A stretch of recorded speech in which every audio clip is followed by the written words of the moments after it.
Good morning to all of you. Today I am going to discuss the next part, tangent and normal. See this figure. देखिए ध्यान से कि ये एक curve है. इस कर्व पे एक पॉइंट है P. इस पॉइंट P पर एक टेंजेंट है और एक उस पे ये खिंचा हुआ है नॉर्मल. तो आप सभी लोगों ने equation of a straight line passing through a point का फॉर्मूला पढ़ा है, y minus Y one equal to slope x minus X one. तो बिल्कुल ऐसे ही यहाँ भी काम है बच्चों. अब जैसे ये आपकी टेंजेंट लाइन है, तो अगर मैं आपसे कहूँ इक्वेशन ऑफ टेंजेंट लाइन, तो आपको पता है कि ये एक पॉइंट है.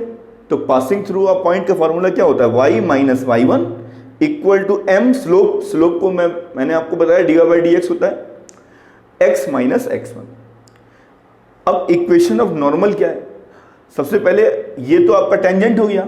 जो नॉर्मल होगा वो उसी पॉइंट पर परपेंडिकुलर होगा. ये इसको बोलेंगे नॉर्मल.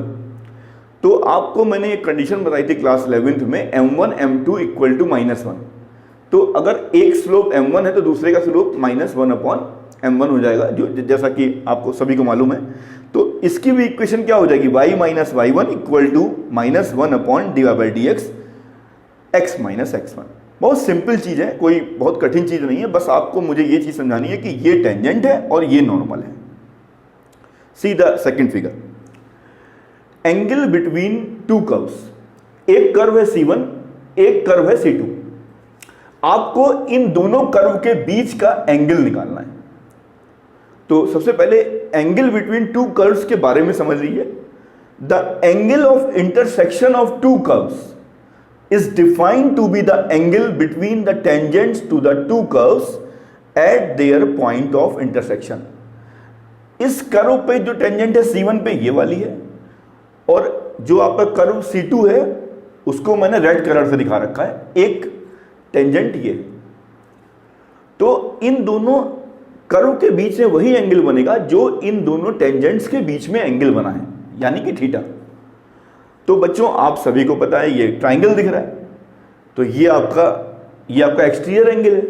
तो एक्सटीरियर एंगल में थीटा टू में से आपको पता है theta plus theta one equal to theta two. तो यहाँ थीटा की वैल्यू निकाल ली बस. अब एंगल बिटवीन टू कर्व्स का फॉर्मूला क्या हो गया, टेन थीटा इक्वल टू ये थीटा टू क्या है, ये सब क्या है, ये सब लाइंस के स्लोप है.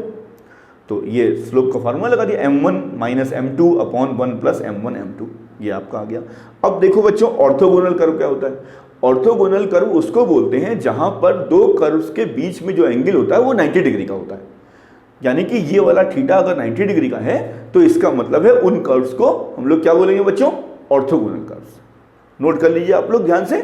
Thank you.